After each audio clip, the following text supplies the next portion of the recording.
अब माँ बाप से ज़्यादा शिकायतें लग रही बच्चों की।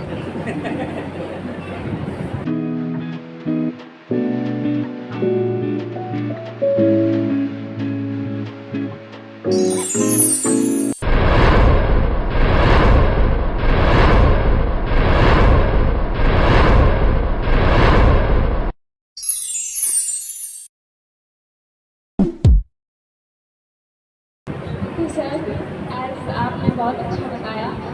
मेरा आपसे एक सवाल है कि आप डॉक्टर हैं प्रोफेशन से। सो मेरा आपसे सवाल है कि इस दुनिया में बहुत सारे प्रोफेशंस हैं, अलग अलग तरह के प्रोफेशन हैं, बड़े छोटे। लेकिन मेरा एक सवाल है कि आपने सिर्फ डॉक्टर ही क्यों चूज़ किया? मतलब कि ये आपका सपना था या फिर आपके पेरेंट की विश थी कि आपको एक डॉक्टर की तरह वो देखें? आपने अच्छा सवाल किया है ये। डॉक्टर, हर आदमी, हर माँ बाप का एक सपना होगा कि मेरे बच्चे कामयाब हो जाएं, और उनका पहला काम ये होता है कि दुनिया में वो पढ़ लिख लें और किसी ऊंचे मुकाम पे चले जाएं। तो जब आप पढ़ रहे होते हैं तो आपके सामने ऑप्शन बहुत कम होते हैं। आज बहुत ऑप्शन हैं, उस ज़माने में बहुत ज़्यादा ऑप्शन नहीं थे।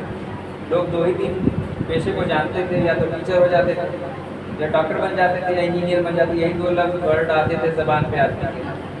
तो मैं ये देखता था कि डॉक्टर जो होता है वो लोगों की खिदमत करता है, लोगों को ठीक करता है, सेहतमंद करता है, और कुछ उसमें ज़्यादा मुझे कुछ झुकाव लगा, ये पेशा अच्छा है लगता है। तो या तो मुझे आर्मी में जाने का शौक़ था, मैंने वहाँ कोशिश भी की थी, ट्राई भी किया था, मैं स्पोर्ट्स में भी आगे रहा, स्टेट लेवल तक खेला भी है। लेकिन अचानक से कुछ सिचुएशन आई, मेरी हाई स्कूल की छुट्टियाँ थी, मेरे एक रिश्तेदार जो थे वो मेडिकल लाइन में थे, तो उन्होंने कहा कि क्या कर रहे हो? तो मैंने कहा छुट्टियाँ हैं। उन्होंने कहा कि चलो मेरे साथ छुट्टियाँ गुजारो। वो मेडिकल लाइन में थे, तो मैं वहाँ जाने लगा। तो मुझे तमाम तरह की मशीनें देखने को मिली, डॉक्टर लोगों का चैम्बर देखने को मिला, वहाँ जो है मरीजों को देखने के तौर तरीके जो थे, तमाम चीज़ें देखने को लगी। तो मुझे लगा कि साफ़ सुथरा सा पेशा दिखता है, लोग रिस्पेक्ट भी करते हैं डॉक्टरों की। तो उधर मेरी झुकाव चला गया। अब बाद में मुझे ये हुआ कि मुझे किसी तरह का कोर्स कर लेना चाहिए था। ग्रेजुएशन के बाद मैंने वो कोर्स कर लिया। बट सर, आज जैसा हम देख रहे हैं कि आज डॉक्टर्स पे बहुत सारे एलिगेशंस लगाए हैं। जी? आज डॉक्टर्स पे बहुत सारे एलिगेशंस लगाए हैं। मैंने एक जगह पढ़ा था कि डॉक्टर भगवान का दूसरा रूप हो या ना हो, डाकू का ज़रूर बन गया। But sir, it can be rumour, ये र्यूमर भी हो सकता है। बट सर, मैं आपसे ये जानना चाहती हूँ, आप ये इस बारे में क्या कहना चाहते हैं? बेटा, हर पेशे में, हर डिपार्टमेंट में जैसे खराबियाँ बुराइयाँ आ गई हैं, इस पेशे में भी आ गई। जो लोग ये सोचते थे कि खिदमत खल्क का पेशा है, लोगों की सेवा का या खिदमत का पेशा है, अब वो पेशा नहीं हो गया है, वो एक पैसा कमाने की ज़रिया हो गया है। क्योंकि आप नीट करो, उसके बाद एक डॉक्टर बनने के लिए आपको 50 लाख रुपये खर्च करना पड़ेगा। आज अगर प्राइवेट कॉलेज में अगर आपको MBBS करना हो तो 50 लाख रुपये से कम नहीं लगेगा आपका। इसी तरह MD करना हो तो 2 करोड़ 3 करोड़ रुपये लग जाएंगे। जो माँ बाप ये लगाते हैं पैसा, उनको अपने बच्चों से बड़ी उम्मीद रहती है, तो वो पैसे को जो है निकालने के लिए वो कोशिश कर रहे होते हैं कि मेरा बच्चा कामयाब हो जाए, अच्छा डॉक्टर हो जाए, अच्छा हॉस्पिटल हो जाए। वो गैर ज़रूरी जाँचें लिखता है। अच्छा, खांसी आ रही है तो जाओ एक्सरे करा लो, बुखार आ रहा है तो अच्छा जाओ ब्लड की जाँच करा लो। तो फीस अपनी लेता है बड़ी, 1 दिन की एडमिट में, 2 दिन का एडमिट करना है तो 4 दिन एडमिट किए रहता है। तो हर पेशे में एक प्रोफेशनल हो गया है वो खिदमत का जो पेशा था, जो सेवा का पेशा था, वो अब रह नहीं गया है। जो ईमानदार लोग रह गए हैं उनका आपको क्लिनिक बहुत छोटा-छोटा दिखेगा, साफ सुथरा नहीं दिखेगा, बहुत हाई फाई नहीं दिखेगा। जो लोग कमा रहे होते हैं या गैर ज़रूरी तरीके से कमा रहे होते हैं, हर तरह का कमीशन ले रहे होते हैं, दवा की कंपनी है वो भी प्रोफेशनली काम कर रही है, वो बोल रही है कि हमारी दवाएं आप लिखिए तो हम आपको इतना परसेंटेज देंगे, आप वहाँ फला मेडिकल हॉल पर रखा लीजिए। इसी तरीके की बहुत सारी, कोई इन्वेस्टिगेशन है, कोई 50 लाख की मशीन लगाया हुआ है, 2 करोड़ की सोनोग्राफी लगाया हुआ है, 50 करोड़ की जो है MRI लगाया हुआ है, वो पैसे कहाँ से निकालेगा? तो हर पेशे में जैसे खराबी आ गई है, बुराई आ गई है, उसी तरीके से इस पेशे में भी खराबी बुराई आ गई है। लेकिन सभी लोग ऐसे नहीं हैं, कुछ उसमें हैं। जैसा कि नाम से पता चलता है कि doctor means life saver. Doctor means patient को लाइफ में खुश करने वाला, पेशेंट को लाइफ की तरफ खुश करने वाला। तो क्या सर कभी आपके हॉस्पिटल में, आपकी लाइफ में किसी ऐसे पेशेंट से सामना हुआ हो जिसकी कंडीशन बहुत ज़्यादा क्रिटिकल नहीं हो, लेकिन फाइनेंशियल प्रॉब्लम की वजह से वो अपना ट्रीटमेंट नहीं करा सका। तो सर उस टाइम आपका स्टेप क्या था? सर मैं ये बात इसलिए जानना चाहती हूँ कि अगर फ्यूचर में मुझे इस तरह का कभी अगर सामना करना पड़ जाए इस तरह की सिचुएशन का, तो मैं इसे हैंडल कर सकूँ। बेटा मेरे पेशे में मेरा काम ऐसा है कि हर महीने ही में 2 महीने में 3 महीने में एक ना एक एक्सीडेंट ऐसा आता है मेरे यहाँ। तो आदमी अपनी तारीफ नहीं करना चाहता है, लेकिन एक छोटी सी आपको कहानी मैं सुना देता हूँ। 20-25 साल 30 साल पहले जब मैंने अभी अपना स्टेप शुरू किया था प्रैक्टिस के लिए, तो एक बूढ़ी औरत मेरे यहाँ आई और वो बोली मुझसे कि सर ये जाँच आपके यहाँ कितने की होती है? तो मैंने कहा कि ये 100 रुपये की होती है जाँच। वो बूढ़ी औरत को मैं बता नहीं सकता कि वो जो कंडीशन थी उसकी, कि उसके जो निकाब का रंग था वो पूरा हुआ था, पुराना निकाब, चेहरे से गरीब लगती थी वो। तो मैंने वो पूछी, उसके बाद चली गई वो। 2-3 दिन के बाद वो एक अंधी बूढ़ी औरत को अपनी ही तरह से लेकर के वो आई। तो मैंने उसका एक्सरे किया, अपने यहाँ इन्वेस्टिगेशन किया, सारा जाँचें की उसकी। तो उसने अपने झोले में से 1 रुपये का, 2 रुपये का, 4 आने का, 8 आने का, 5 रुपये का सिक्का उसने निकाला, 100 रुपया। मैंने कहा इतना चेंज ये कहाँ से आप लेकर के आई ये पैसा? उस बूढ़ी औरत ने कहा कि ये देखिए अंधी है, कि कोई आगे पीछे है नहीं, हम लोग कहीं से पैसा मांग करके लाए हैं, उनके पास कोई पैसा नहीं है इलाज के लिए, इसकी जाँच के लिए। तो मैं उस वक्त इतना ज़्यादा इमोशनल हो गया था कि मैं बता नहीं सकता आपको। उनकी हालत जो देख रहा था कि मैंने निकाब उतार के जब उनकी इन्वेस्टिगेशन की, उनके कपड़े लगते से मैं बता नहीं सकता कि उससे ज़्यादा गरीब मैंने अपनी ज़िंदगी में देखा नहीं। तो मैंने उनको पैसे वापस किए और सारी इन्वेस्टिगेशन उनको मैंने दिया। मैंने कहा जब भी ज़िंदगी में आपको इन्वेस्टिगेशन की ज़रूरत होगी या कोई मेडिकल की ज़रूरत होगी तो फ्री आपका मैं इलाज करूँगा। और आज भी मैं बहुत सारे मरीजों का मेरे यहाँ फ्री शुगर की जाँच में करता हूँ, फ्री एक्सरे करता हूँ, फ्री इन्वेस्टिगेशन करता हूँ, यहाँ तक कि दवाएँ मेरे पास होती हैं, मैं फ्री दवाएँ भी देता हूँ। That's really appreciable, sir. Sir बहुत बार समाज में ऐसा देखा जाता है कि अगर गॉड फॉरबिड अल्लाह ना करे, लेकिन अगर किसी को कोई डिजीज हो जाती है, कोई प्रॉब्लम आती है, तो उस टाइम वो प्राइवेट हॉस्पिटल से भागता है।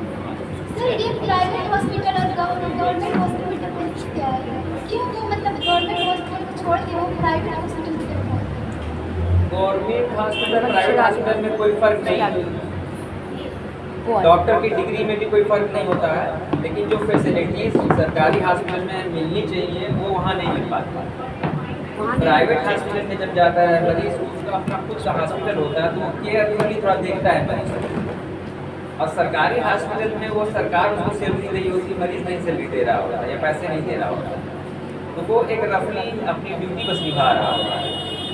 जो भी फैसिलिटीज़ होती है वो फैसिलिटीज़ जो है ढंग से इस्तेमाल नहीं कर रहा होता है। और प्राइवेट में जो होता है तमाम वो इन्वेस्टिगेशन की मशीनें लगाया होता है, तमाम फैसिलिटीज़ रखता है, उसका है वो सेहत है। इंसान कोई मरना नहीं चाहता, जल्दी ठीक होना चाहता है। तो आदमी कहता है ना कि कितना भी पैसा लग जाए लेकिन भैया ठीक हो जाए, अपने आप माँ बीमार हो जाए, आपका फादर बीमार हो जाए, तो सबसे पहले कोशिश ये करता है कि आदमी पहले ठीक हो जाए, पहले पैसा लग जाए। इसलिए लोग प्राइवेट की तरफ जाते हैं। अब प्राइवेट में डॉक्टर जो है अलग अलग स्पेशलाइजेशन के डॉक्टर जो होते हैं वो मिल जाते हैं। कब क्या तो मान लीजिए सरकारी हॉस्पिटल यहाँ है, कोई आपको पेटी हड्डी का डॉक्टर नहीं है, यहाँ कोई हार्ट का डॉक्टर नहीं है, जो जनरली फिजिशियन रखा हुआ है वो हर मर्ज नहीं देख पा रहा है, इस वजह से प्राइवेट हॉस्पिटल। जी सर, तो क्या हम ये नहीं कर सकते कि वो पेशेंट की लाइफ के साथ खिलवाड़ कर रहे हैं? और बहुत बार मैंने हॉलीवुड मूवीज़ में या फिर न्यूज़पेपर्स में भी देखा है कि जो डॉक्टर्स होते हैं वो पेशेंट की किडनी, हार्ट और बहुत सारे पेशेंट पार्ट्स को निकाल के सेल कर देते हैं। तो क्या सर क्या हम कह सकते हैं कि वो ईमानदारी से बिल्कुल नहीं करे हैं? सर मैं ये बात इसलिए पूछ रही हूँ कि अगर फ्यूचर में या कल कोई मुझसे इस तरह का सवाल ये सवाल कर दे तो मैं फख्र के साथ उसका रिप्लाई कर सकूँ जो आप दें। किडनी लीवर निकालने की जो तरीका है वो बहुत छोटे हॉस्पिटल में नहीं होता है, ये बहुत बड़े पैमाने पर होता है। और जो बहुत बड़े बड़े फैसिलिटीज़ वाले हॉस्पिटल होते हैं वो इतना आसान नहीं होता कि कोई किसी की यूं ही बीपी निकाल देता है।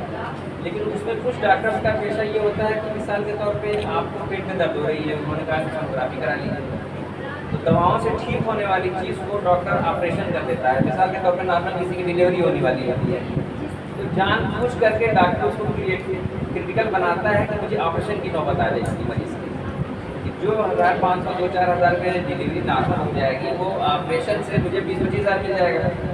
पैसा बनाने के लिए डॉक्टर्स कर रहे होते हैं, हकीकत में वो अपने पेशे के साथ गद्दारी कर रहे होते हैं और कह लेते हैं कि वो बहुत न्याय नहीं कर रहे होते हैं, इंसाफ नहीं कर रहे होते हैं अपने पेशे से। लेकिन सब जगह नहीं होता है।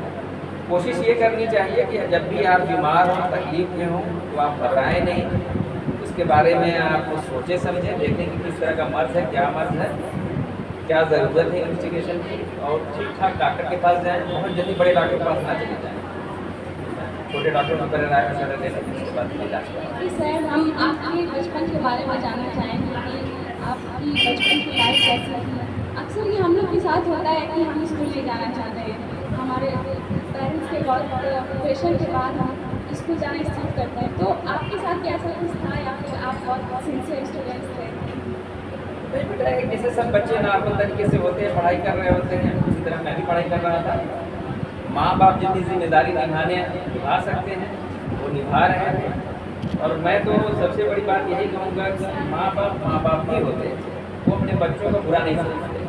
वो डांटे, बोले, मारे, आपके तमाम क्योंकि बहुत सारी उम्मीदें जुड़ी होती हैं आपसे। मेरा बच्चा पढ़ लिख लेगा, कमाने लगेगा, मेरा बोल उठा देगा, ठीक है। तो जब वो पूरी नहीं होती है तो माँ बाप को गुस्सा आता है। देखिए बहुत कम लोगों को होता है जो डांटने, मारने, बोलने का हक होता है। उसमें माँ बाप भी होते हैं, आपके चाचा चाचू भी होते हैं, उसमें खाला खालू भी होते हैं, उसमें टीचर्स भी आपके होते हैं। जो छड़ी होती है ना, उसको बुरा नहीं मानना चाहिए। लोग कंप्लेन लेके आ जाते हैं कि टीचर ने मार दिया। हकीकत में वो भी एक एजुकेशन है। बहुत जगह ज़रूरत पड़ती है डांटने की, मारने की, बोलने की, ठीक है।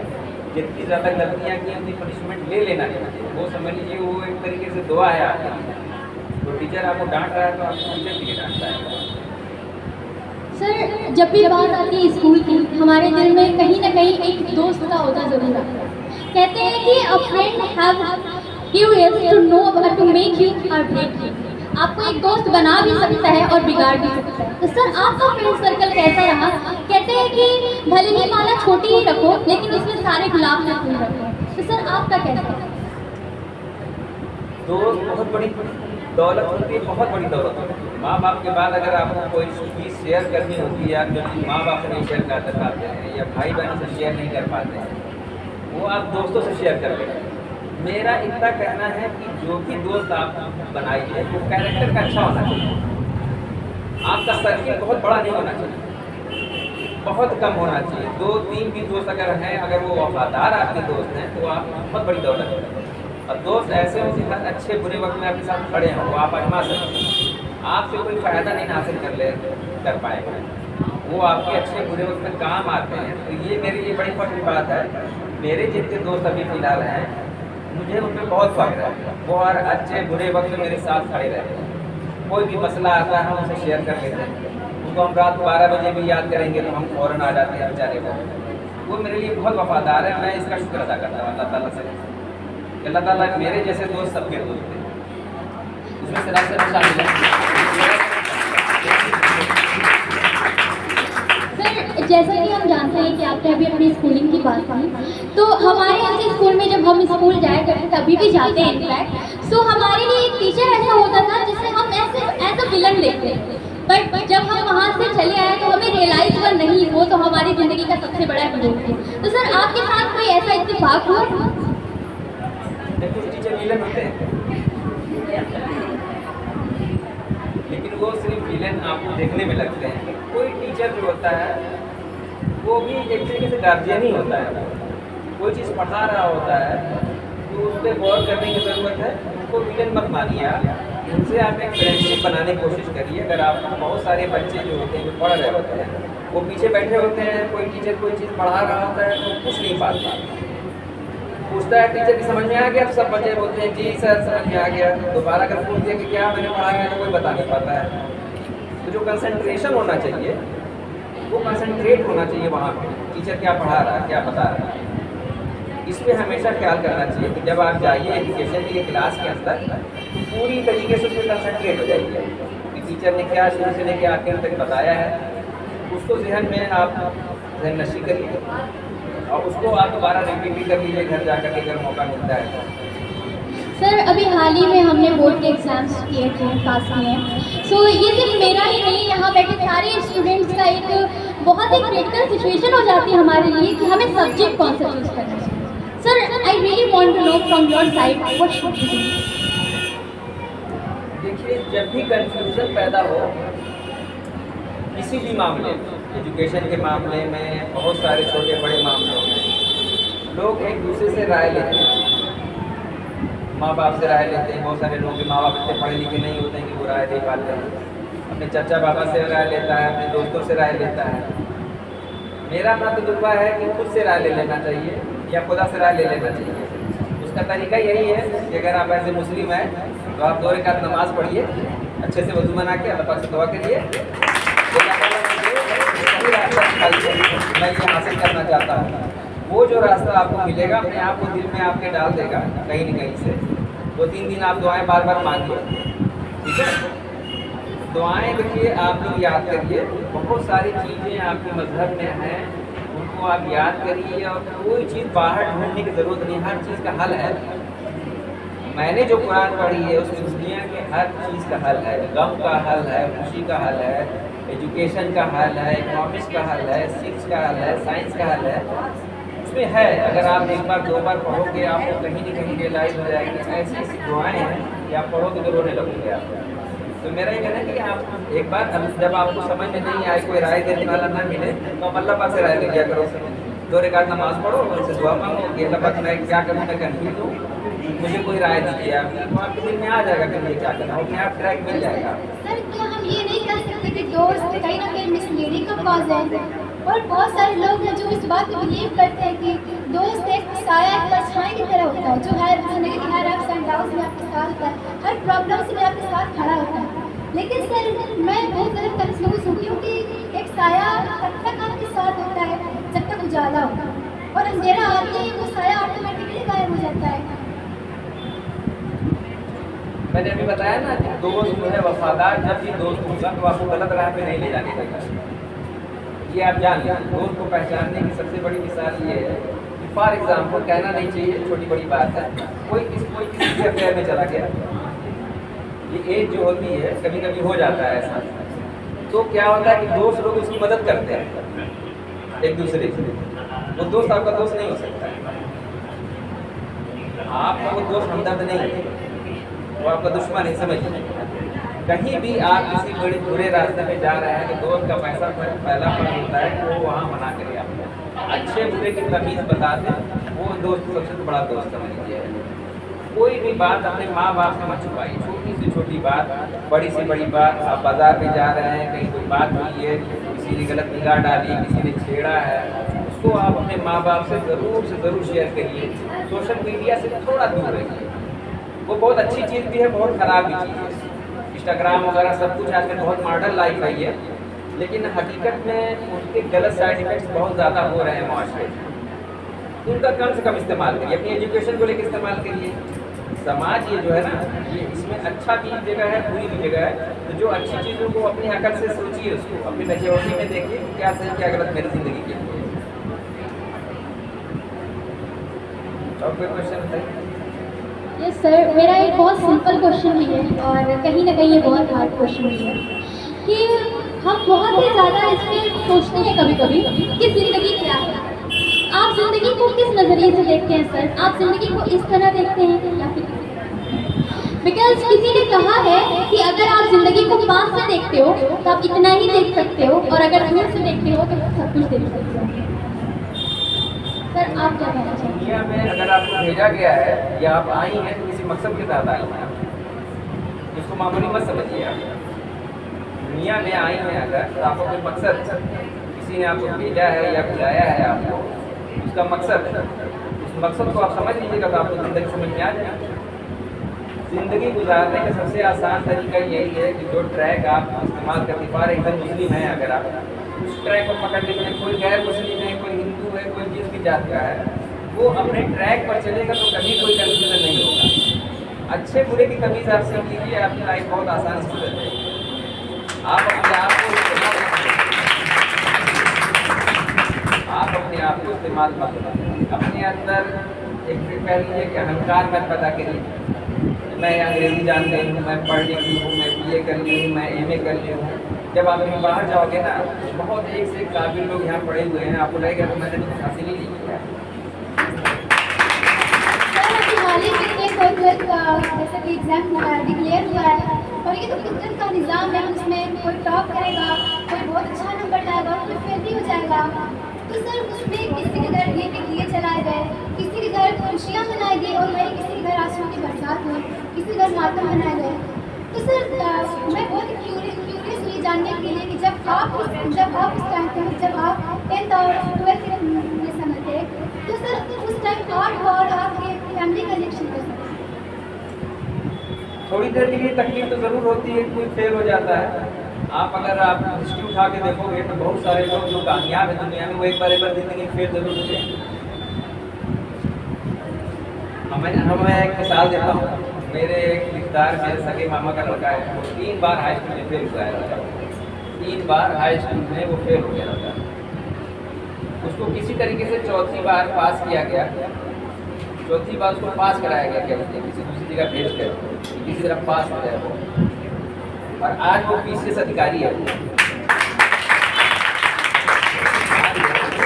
आज वो PCS अधिकारी है, एक बड़ा अधिकारी है। अब सोच लीजिए, उसने अपनी नाकामी से कितनी जल्दी उछाल मारा है वहाँ। ऐसा नहीं कि उसके साथ कोई करिश्मा हो गया। तो कभी भी सबसे बड़ी चीज़ ये कि किसी भी कोई चीज़ आपके साथ इंसिडेंट हो जाए तो आप उससे मायूस मत होइए, अपना कॉन्फिडेंस बरकरार रखें कि ठीक है, आज हम फेल हुए हैं, कल इंशाल्लाह फिर कामयाबी होंगे। उसमें भी कुछ ना कुछ राज छुपा होता है। आपको नाकामी देने का ऐसा नहीं है कि आप नाकाम हो गए। कोई फॉर एग्जाम्पल इतना बड़ा इवेंट हुआ था आपका फ्यूचर ग्रुप का साल का, कोई एक बच्चा इसमें जीत गया, कोई बहुत करीब जाके सारे लोग कहा नहीं नहीं नहीं ये बच्चा जीतना चाहिए था, ये बच्चा जीत गया। तो ऐसा नहीं कि 10 बच्चे हार गए, वो हार ऐसी हार नहीं होती, वो बहुत बड़ी कामयाबी आगे जाके देने लगती है। नाकामी से भी आप हिम्मत न हारें, कुछ हासिल कर लेंगे। लेकिन सर कभी कभी हमारी लाइफ में ऐसा मोमेंट आता है जब जिसके लिए हम बहुत ही मेहनत करते हैं, दिन रात पूरी लगन के साथ उसको पाने की कोशिश करते हैं, लेकिन फिर भी हम उस चीज़ को नहीं पा पाते हैं। उस समय हमें लगता है कि हम जो भी अपनी लाइफ में गेन करते हैं, अचीव करते हैं, वो सिर्फ बाय गलत होते हैं, हमें इससे पूरा बिलीव हो जाता है। तो उस कि हम कह सकते हैं कि ये जो लाइन है बहुत ही फेमस है, प्यारी लाइन है कि हम मेहनत कश दुनिया से अपना हिस्सा मांगेंगे, एक फूल नहीं, एक बाग नहीं, हम पूरी दुनिया मांगेंगे। तो कह सकते हैं कि उस टाइम की लाइन गलत है। जब भी ऐसा लगे कि हम जो चीज़ हासिल करना चाहते हैं वो नहीं मिल रही है, उसे मायूस मत लीजिए। उस फील्ड के किसी एक्सपर्ट से आप राय लीजिए। फॉर एग्जाम्पल आप एजुकेशन हासिल करना चाह रहे हैं, जहाँ तक पहुँचना चाह रहे हैं, नहीं पहुँच पा रहे हैं, अपने टीचर से कम्युनिकेट करिए, अपने टीचर से कम्युनिकेट करिए कि मैं ये हासिल करना चाहती हूँ, मुझसे नहीं हो पा रहा है, क्या इसका कोई और रास्ता है क्या। वहाँ पहुँचने के बहुत सारे रास्ते होते हैं, जाएंगे आप वहीं पर। तो हो सकता है कि जो आप ट्रैक आपने इस्तेमाल किया है वो ट्रैक सीधा ना हो, सही ना हो, आपकी नज़र में लगता है कि सही है, ठीक है। तो आप अपनी शेयर करिएगा जब भी आप अपने टीचर से, अपने किसी बड़े एजुकेशन आदमी से या किसी से मशवरा करिएगा तो आपको सही राय मिलेगा कि आपको किस तरीके से नहीं किस तरीके से रास्ते जाए वहाँ आप पहुँच जाए। सर एक ओल्ड सॉन्ग है कि पापा कहते हैं बड़ा नाम करेगा, बेटा हमारा ऐसा काम करेगा। सर यहाँ पे हम डिमोटिवेट हैं। इतने पुराने सॉन्ग में भी ये कहा गया कि हाँ बेटा ही हमारा नाम करेगा, सर बेटियाँ कहाँ?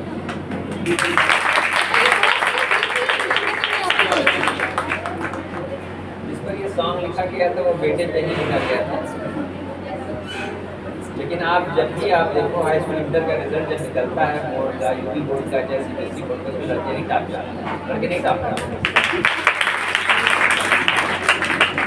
और हम तो ये कहेंगे कि आप एजुकेशन में इतना आगे जाओ कि आप भी PCS IAS अगर दुनिया में कामयाब होना चाहते हो तो आप वहाँ तक पहुँचो। जो लड़के आ रहे हैं, लड़कियाँ जाती नहीं हैं, पहुँच नहीं पाती वहाँ तक। माँ बाप को एक डर बना रहता है सिक्योरिटी का, इसका उसका, या वो माहौल नहीं मिल पाता है, इसमें थोड़ा सा वक्त लगेगा आपको। उसी माहौल को तो चीज़ें, पहले यहाँ पे कोई स्कूल नहीं था मुबारकपुर में, अब आप सोचिए कि ग्रुप है आपका स्कूल है। आज लड़कियाँ इतनी इंग्लिश बोल रही कि बाहर के लोग आते हैं मेहमान तो हैरत है। अरे मुबारकपुर जैसे कस्बे में बच्चियाँ इतना अच्छा एजुकेशन हासिल कर रही हैं, तो थोड़ा वक्त लगेगा इंशाल्लाह। इसी जगह से लोग बहुत आगे तक जाते हैं। अभी हम लोग आपके सर पे कमरे में लगी हुई एक कमिश्नर है, औरत है, लेडीज़ हैं, कामयाब है। तो आप डॉक्टर इंजीनियर के अलावा बहुत सारी फील्ड ऐसी है जिसमें आप जा सकते हैं। एडमिनिस्ट्रेशन में जा सकती हैं, वो ज़्यादा आसान दिखता है मुझे लगता है। डॉक्टर बनना बहुत मुश्किल है, इंजीनियर बनना बहुत मुश्किल लग रहा है, लेकिन एडमिनिस्ट्रेशन में PCS IAS बनना ज़्यादा आसान लग रहा है। आप उधर कदम बढ़ा सकते हैं, उधर कोशिश करिए, कामयाबी मिल जाएगी आपको। सर मेरा आपसे ये सवाल है कि आप अभी सब्जेक्ट की बात कर रहे थे कि हमें के बाद कौन सा सब्जेक्ट चूज़ करना चाहिए, तो कभी कभी हमारे साथ ये सिचुएशन आ जाती है कि हमारे पेरेंट्स चाहते हैं कि हम कोई और सब्जेक्ट चूज़ करें और हम चाहते हैं कि हम कोई और सब्जेक्ट चूज़ करें। तो उस सिचुएशन में हमें किसकी सुननी चाहिए, अपनी सुननी चाहिए या फिर अपने पेरेंट्स की? अच्छा क्वेश्चन है। मैं ये कहूँगा जिसमें आपको इंटरेस्ट है आपको वही करना चाहिए। पेरेंट्स ये देख रहे हैं कि फलां का लड़का जो है डॉक्टर हो गया है, फलां का लड़का इंजीनियर हो गया है, मेरे रिश्तेदार का लड़का ये बन गया है, वो बन गया है, तो मेरी बेटी भी उसी तरह बन गया है। कोई ज़रूरी नहीं। आप ये देखिए कि मुझे किस फील्ड में मुझे ज़्यादा इंटरेस्ट लगता है। हिस्ट्री में इंटरेस्ट लगता है, आप हिस्ट्री की तरफ चली जाइए। मेडिकल की तरफ इंटरेस्ट लगता है, मेडिकल की तरफ चली जाइए। आप खुद उसका फैसला करिए। मैंने बताया ना कि एक बार, दो बार, तीन बार थोड़ा सा आप ध्यान लगाइए, सोचिए मैं क्या कर सकता हूँ, मेरा इंटरेस्ट किस चीज़ में। मिसाल के तौर पर मेरा स्पोर्ट्स में पहले जो है इंटरेस्ट था बहुत ज़्यादा, मुझे लगता था मैं चला जाऊँगा वहाँ तक।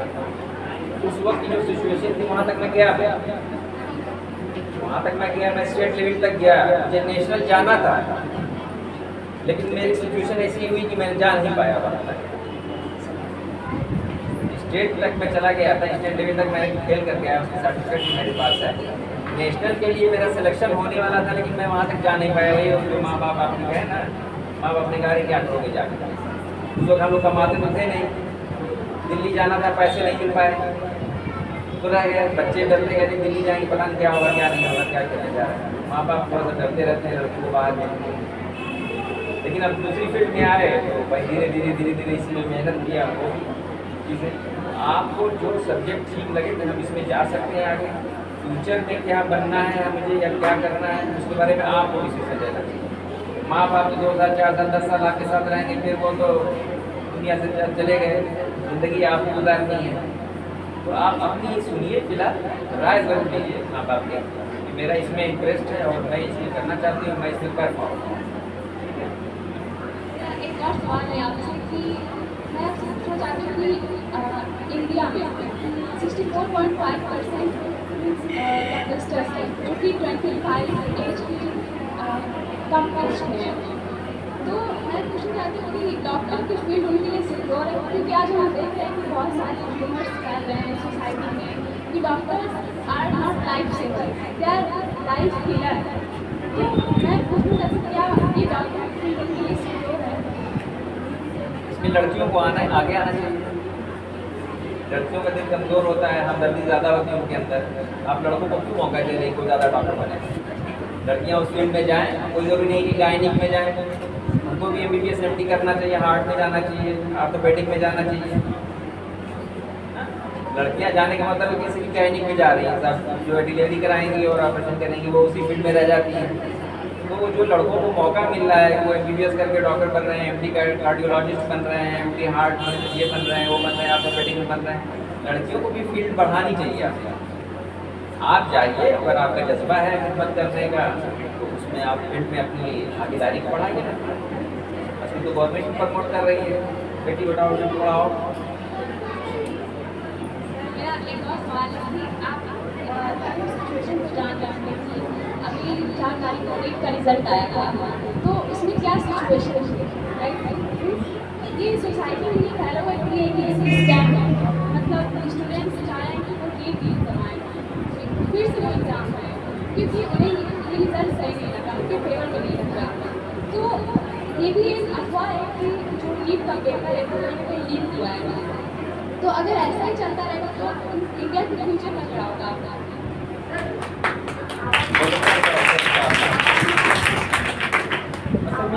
बताया ना कि एजुकेशन का जो मतलब है, पढ़ाई लिखाई को इसको कहते हैं, एजुकेशन इसको कहते हैं। बहुत पहले भी एक बार यहाँ पे मैंने शायद कहा भी था ये बात कि पढ़ाई लिखाई के बाद जब तक 3 चीज़ें अगर आपके अंदर नहीं पैदा होती हैं तो पढ़ाई का कोई मतलब नहीं। अब तक जब भी जो भी PhD हुई है पढ़ाई लिखाई को लेकर के, वो किसी भी ज़माने में हुई हो, मदरसे से आती हो, अमेरिका में पढ़ाई होती हो, इंडिया में होती हो, चाइना में होती हो, जो भी एजुकेशन हासिल होती है, अगर 3 चीज़ें उसमें से निकल के नहीं आती, सबसे पहले ये कि पढ़ने लिखने के बाद अगर आपके अंदर कॉन्फिडेंस नहीं आया, वो चाहे मदरसे से आती हो, चाहे किसी इंस्टीट्यूट से आता हो, चाहे इंग्लिश मीडियम से आता हो, चाहे उर्दू मीडियम से आता हो, कॉन्फिडेंस सबसे बड़ी चीज़ है पढ़ने लिखने का मतलब। दूसरी चीज़ कैरेक्टर आपका सही होना चाहिए। पढ़ लिख कर अगर ईमानदार नहीं हो किसी भी पेशे में, उस एजुकेशन का मतलब नहीं है कुछ। तीसरी चीज़ जो है आपके अंदर, वो मैं बताता हूँ, अभी वो भूल जा रहा हूँ तीसरी चीज़ क्या है। कहने का मतलब ये कि जो पढ़े लिखे लोग बड़ी जगहों पे बैठे हुए हैं ना, उनका भी कैरेक्टर धीरे धीरे लेस हो गया है। वो कहीं न कहीं से पैसे ज़्यादा कमाने की ये जो दुनिया में होड़ मची हुई है, हर तरफ से चीज़ें, तो बुराइयाँ हर फील्ड में घुस गई हैं, इसमें भी घुस गई हैं। तो आप उससे मायूस मत होइए। अगर जिनको नीट में आना है वो आएंगे ही आएंगे। आज गड़बड़ हुआ है, कल पर सही होगा। जिन बच्चों को आना है नीट में वो कामयाबी हासिल कर ही लेते हैं।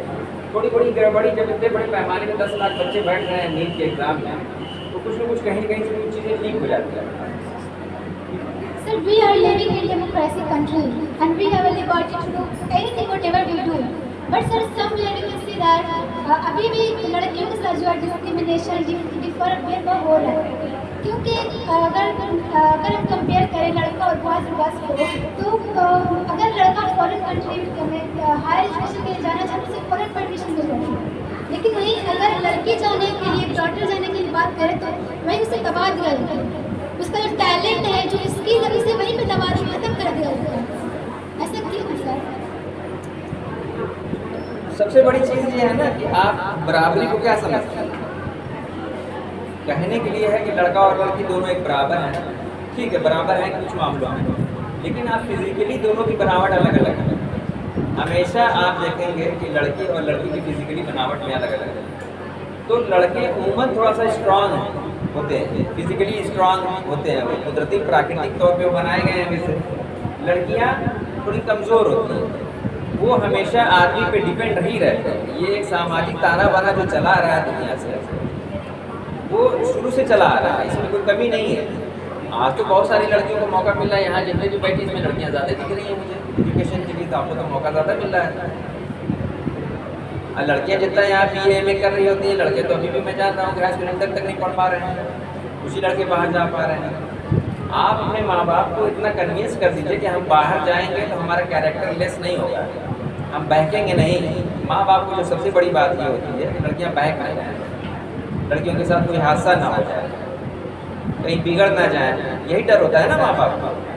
उनको आप इतनी कॉन्फिडेंस में ले लीजिए कि नहीं, मैं जा रही हूँ, कुछ बंद करके आऊँगी, सबसे पहले मेरा काम एजुकेशन हासिल करना है, मैं कैरेक्टर के साथ जाऊँगी, कैरेक्टर के साथ वापस आऊँगी ना। कुछ चीज़ें हैं जो लड़कों के साथ हो जाए तो बुरा नहीं होता, लड़कियों के साथ हो जाती है तो उनके लिए पूरी ज़िंदगी के लिए बुरा हो जाता है। तो आप अपने आप को इतना मजबूत, इतना कॉन्फिडेंस माँ बाप को बताइए कि नहीं, मैं जा रही हूँ, मैं अपने कॉन्फिडेंस के साथ पढ़ाई लिखाई करके वापस आऊँगी, तो माँ बाप जाने देंगे।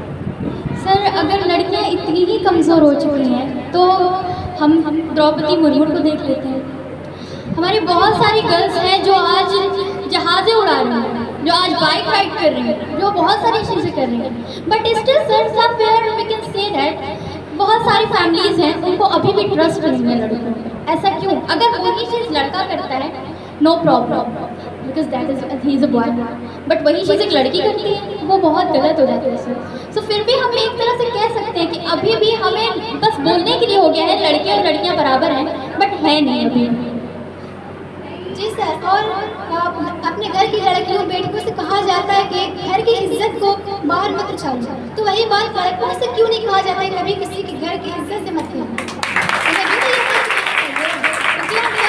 पेरेंट्स हैं जो हमारी मेंटालिटी उसको गलत बनाते हैं। जो बात वो बेटियों से करते हैं भाई बात, उन्हें बेटों से भी तो करना चाहिए ना सर। तो ऐसा क्यों है सर, ये भेदभाव? भेदभाव नहीं है। एक छोटी सी मैं मिसाल देता हूँ। लोग कहते हैं कि माएँ इतनी नेक होती है, माएँ इतनी नेक होती हैं तो इतनी खतरनाक सासें कहाँ से आ जाती हैं?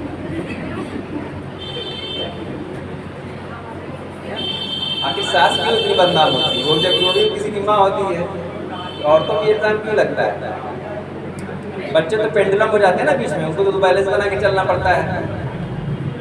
तो माँ बाप को जो बताया ना मैंने कि माँ बाप को थोड़ा भरोसा, अपने भरोसे में लेने की बात है कि आप उनको इतना भरोसे में ले लीजिए कि उनको लगे कि नहीं मेरा लड़का से अच्छी मेरी लड़की है, ठीक है। वो जाने देंगे, ऐसा नहीं कि नहीं जाने देंगे। जब आप उनको कन्विंस कर देंगे कायदे से तो ज़रूर जाएंगे। जिन लोगों ने कन्विंस कर दिया अपने माँ बाप को, आदिवासी ही है ना वो, जो मुर्मू हैं आपकी प्रेसिडेंट जो है इंडिया की, वो एक आदिवासी क्षेत्र से आती है।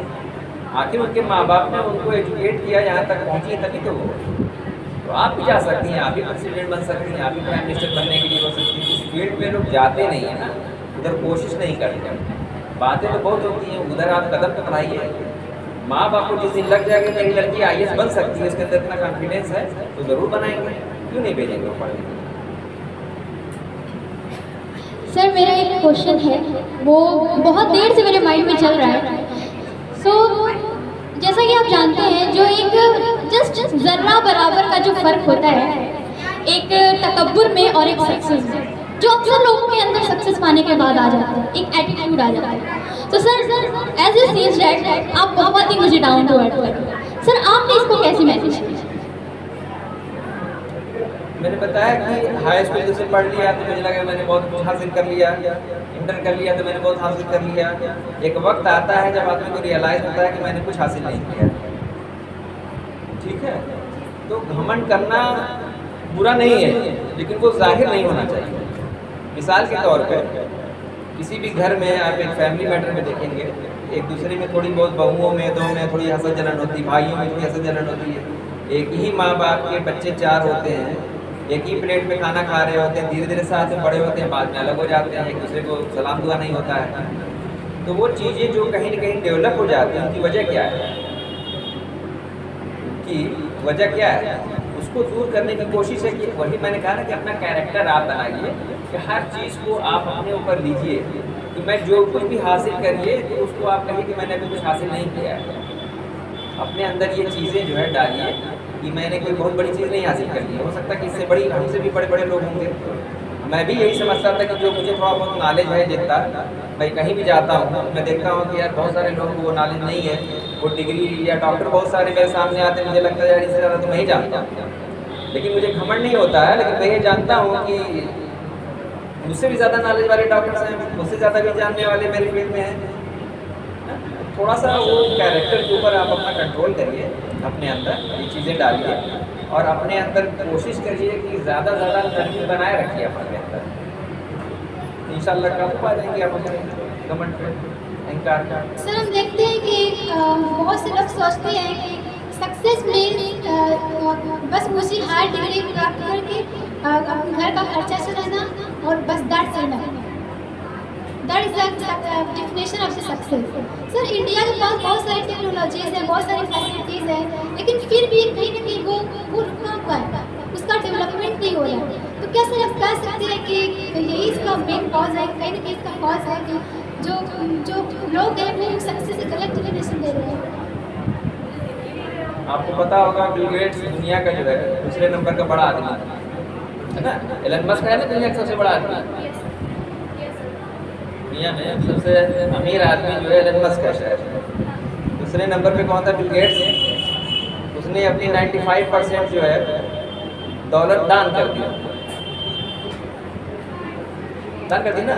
उसको समझ में आ गया कि पैसा कुछ नहीं है, सक्सेस क्या है, दौलत उसके पास इतनी थी उसने सब दान कर दिया।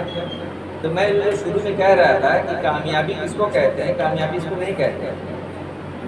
कामयाबी वो है कि आप अपने कैरेक्टर को कितना डेवलप कर लेते हैं, कितनी ऊंचाई तक लेके जा सकते हैं।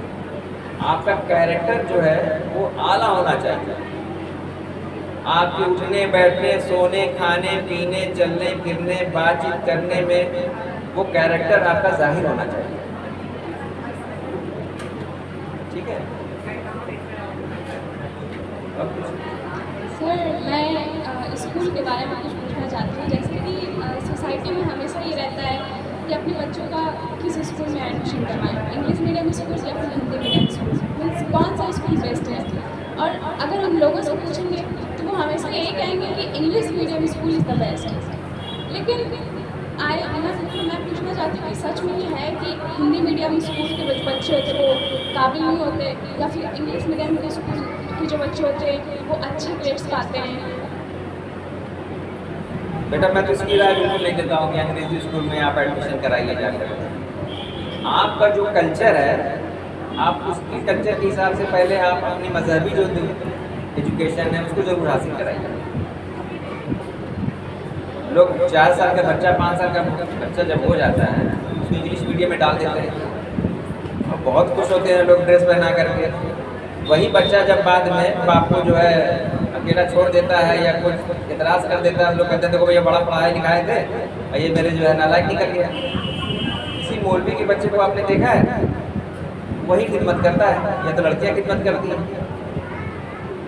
तो आप 5 साल 10 साल तो उसको कम से कम कैरेक्टर वाली जो किताबें हैं या एजुकेशन है वही पढ़ाइए।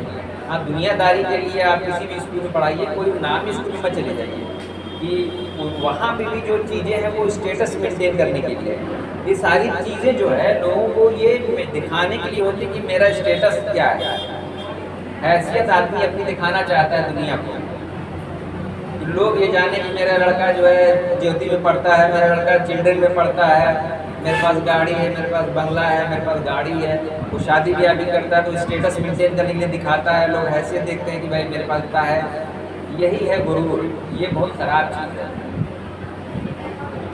जैसा कि हम सब जानते हैं कि हिंदी हमारी मातृभाषा है और इंडिया की ऑफिशियल लैंग्वेज हिंदी है, लेकिन फिर भी इंडिया में हर एक चीज़, चाहे वो 1 रुपये की टॉफ़ी के रैपर से लेकर 10 लाख 11 लाख की ज़मीन के कागजात होते हैं वो भी इंग्लिश में ही होते हैं। तो इंग्लिश की हमारी लाइफ में क्या इम्पोर्टेंस है? इसके लिए आपको इनकलाब पैदा करना होगा। ये जो लैंग्वेज है ना इसको लेकर के बांग्लादेश बन चुका है। हिंदुस्तान पाकिस्तान बांग्लादेश सब एक थे, ठीक है। हिंदुस्तान पाकिस्तान का बंटवारा जब हो गया तो पाकिस्तान वो भी था जो बांग्लादेश से बनता है। वहाँ बांग्ला बोली जाती थी, वहाँ उर्दू बोली जाती है। किसी भी चीज़ को बहुत बड़े पैमाने पे अगर आप शुरू करना चाहते हैं, चेंज करना चाहते हैं, तो इसके लिए एक इनकलाब पैदा करना पड़ेगा, आंदोलन खड़ा करना पड़ेगा। तो अभी इंडिया जो है डेवलप कंट्री है, डेवलप कर रहा है। जो बहुत सारे डेवलप कंट्रीज़ हैं उनके यहाँ क्या है, एजुकेशन।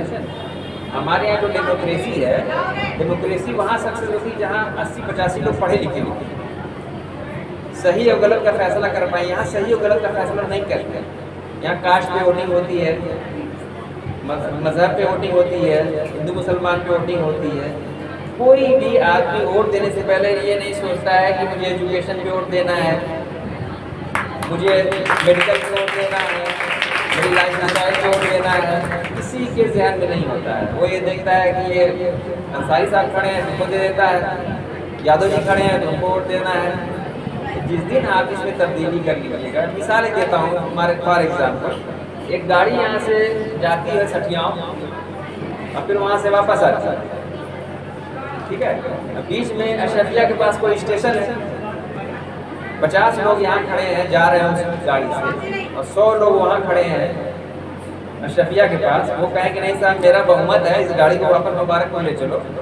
डेमोक्रेसी यही कहेगी ना, जबकि उसका रूल है सठियाओं तक जाने का। तो हमारे डेमोक्रेसी में यही है कि किसी भी गलत काम को अगर ज़्यादा परसेंटेज लोग वोट दे देते हैं तो सही मान लिया जाता है। आप 50 से 60% आप देखें, पेपर पढ़ा करिए, 50 से 60% वोटिंग हुई है 100% में। उस 50% में से कुछ लोगों को दूसरे लोगों को वोट मिला है, जो थोड़ा बहुत उनको मिला, यानी पूरे परसेंटेज में 25-30% वाले हुकूमत कर रहा है ना। 70% लोग तो कुछ जान ही नहीं रहे। अभी एक दिन वीडियो देखा मैंने, एक जगह पे एक होटल में बढ़िया जगह पे काम करे लेडीज़, उसकी एज है 25 साल, वो मुख्यमंत्री को नहीं जानती है, प्राइम मिनिस्टर का नाम नहीं जानती है, वोट कैसे दिया जाता है नहीं जानती है। वो उससे एक पत्रकार पूछ रहे थे वोट देती है, वोट पहचानती है? बोली नहीं मैं नहीं जानती। डेमोक्रेसी क्या होती है, लोकतंत्र क्या होता है नहीं जानती है लड़की। इसकी एज 25 साल है, पढ़ी लिखी है, वो जॉब कर रही है। जो हिंदुस्तान है अभी वो डेवलप कर रहा है, इसको अभी धीरे धीरे 40-50 साल 60 साल हुआ है इसको आज़ादी में। ये जो कल्चर है धीरे धीरे डेवलप करता है, तब जो बदलाव आता है इनमें 100-200 साल 400 साल लगता है। तो अमेरिका वगैरह में ये सब चीज़ें आज से 100-200 साल पहले हो चुकी हैं बेटा, इसलिए वो डेवलप कंट्रीज है। वहाँ औरतें मर्द काले गोरे सब लोग एक साथ देश के लिए काम करते हैं तो तरक्की कर रहा है। यहाँ अगर कम लोग काम कर रहे हैं, बहुत सारे लोग काम नहीं कर रहे हैं, इसीलिए इसको भी थोड़ा समय लगेगा, टाइम लगेगा इसको डेवलप होने तक, वहाँ तक एक विकसित कंट्री बन गया। ये जो भी कमियाँ रह गई हैं ये पूरी होगी इंशाल्लाह, इसके लिए हम कोशिश करेंगे। वेल सर, तो आप इस यूथ को क्या मैसेज देना चाहेंगे इसके लिए? इस यूथ को आप क्या मैसेज देना चाहेंगे इसके लिए, क्योंकि कहीं ना कहीं ये यूथ ही फ्यूचर का कंट्री का फ्यूचर है। यूथ को मैं यही आपको मैसेज करूँगा कि आप लोग सबसे ज़्यादा अपने कैरेक्टर पर ही ध्यान दीजिए। एजुकेशन के साथ साथ कैरेक्टर अगर आपका अच्छा नहीं होगा, कैरेक्टर अच्छा नहीं होगा तो आप दुनिया में कितने कामयाब हो जाएंगे ये आपको बदनाम करके रखेगा। आप अपने कैरेक्टर को ज़रूर ख्याल करिए, अपनी जो भी आइडियोलॉजी है उस पर कायम रखिए, और जो भी मजहबी चीज़ें हैं उनको आप अपना अपनाइए पूरी तरीके से। मिसाल के तौर पे नमाज़ पढ़ना है, दुआएं मांगना है, जो भी चीज़ें हैं ये आप करिए और अपने कैरेक्टर को डेवलप करिए, अपने अंदर एक अच्छा इंसान बनने की कोशिश करिए। एजुकेशन के ज़रिए से, किताबों के ज़रिए से, बड़े लोगों के बीच में बैठने के ज़रिए से, अपने माँ बाप से कम्युनिकेशन ज़रूर बनाइए, अपने भाइयों के प्यार मोहब्बत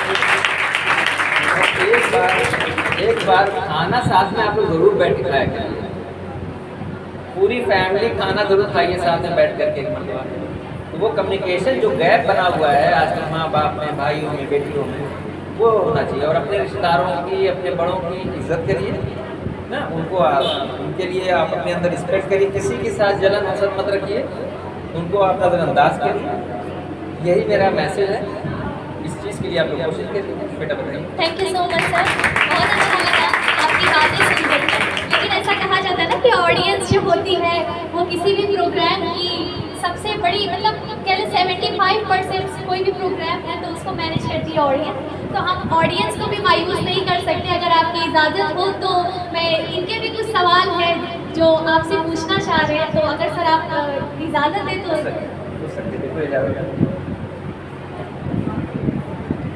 ठीक है, सो आप लोगों में से जिनको भी कोई क्वेश्चन हो सर से, सर ने बहुत सारी चीज़ें आपको बताई, अगर आप लोगों ने रियली गौर से सुना होगा तो आप अपने लाइफ में एक पहलू ऑलरेडी जीत चुके हैं अपनी ज़िंदगी का।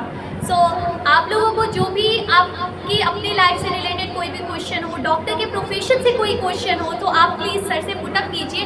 एंड आई होप सो कि अभी तक सर ने जितना भी आंसर दिया हमें सेटिस्फाइड किया, आगे भी सेटिस्फाइड करेंगे आपको भी। So is there anyone who want to ask the question? कोई है यहाँ पे? Sure.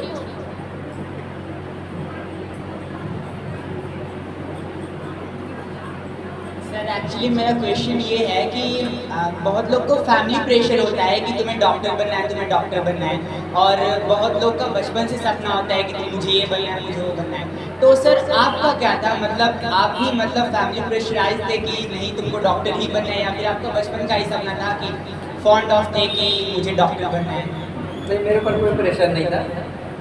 मेरे माँ बाप खुले दिमाग पे ये था कि आपको जो भी बनना है, आप जो भी एजुकेशन हासिल करना चाहें कर सकते हैं। इसकी मुझे जरिए तो ये छूट थी मुझे। Thank you sir. और कोई है जो क्वेश्चन पूछना चाहता हो? अरे वाह, श्योर सर। जैसा कि हम जानते हैं आजकल हम किसी भी फील्ड में जाना चाहते हैं तो हमारे माँ बाप राजी होते हैं, लेकिन जो हमारे माँ बाप होते हैं वो लोगों को कमेंट न्यूज़ से गिव अप कर देते हैं और हमें मना कर देते हैं किसी भी फील्ड में जाने के लिए। तो उस पर आप क्या कहना चाहेंगे? माँ बाप से ज़्यादा शिकायतें लग रही बच्चों को।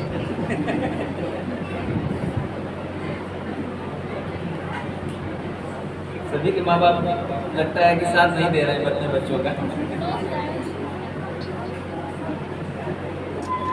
उनको उनको आप अपने कॉन्फिडेंस में लीजिए। वही मैंने बताया ना कि कम्युनिकेशन गैप होता है, आप लोग अपने माँ बाप से बात नहीं कर पाते हैं।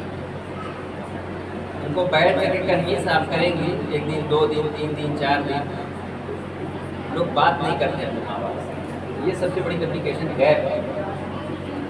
आप हर दिन, मैंने बताया ना कि आप साथ में माँ बाप के टाइम स्पेंड करिए, उनके साथ बैठिए, उनके साथ खाना खाइए। हमारे यहाँ फैमिली टर्म्स ये होता है, हमारे अपने घर में ये रात में एक बार खाना सब लोग साथ में खाते हैं। महीने 15 दिन में पूरे ख़ानदान एक साथ जरूर बैठता है। यूँ ही हम लोग जो है खाना बनाते हैं, सब भाई बहनों को बुलाते हैं, एक दूसरे से कहते सुनते हैं। तो कम्युनिकेशन जो गैप होता है ना, वो बहुत कुछ, जैसे आप चुपचाप खामोश हैं, अब्बा आए घर में खाना खाए अपना काम उनकी चले गए, बच्चियों से बात कम हो पाती है। तो आप कम्युनिकेशन ज़रूर रखिए, उनको एज ए फ्रेंड लीजिए आप, ताकि वो आपको भी समझ पाएँ। माँ बाप आपको जैसे समझ जाएंगे वो ज़रूर आपको मौका देंगे करने के लिए। उनको इतना कॉन्फिडेंस आप दिला दीजिए कि मेरा रास्ता गलत नहीं होगा, है ना। आप लोग जो कहेंगे मैं बनूँगी, लेकिन ये है कि मुझे मौका दिया जाए। अस्सलाम वालेकुम सर, मेरा पहला क्वेश्चन आपसे यही है और मेरा ये लास्ट भी है। हमारे पास जुनून तो बहुत होता है, चाहते हैं बहुत कुछ करना, लेकिन हम थोड़ी थोड़ी बातों में बहुत डिमोटिवेट हो जाते हैं। तो उसके लिए हम ऐसा चाहें कि परमानेंट हम रहें और मोटिवेट ही रहें, तो उसके लिए हमें क्या करना चाहिए?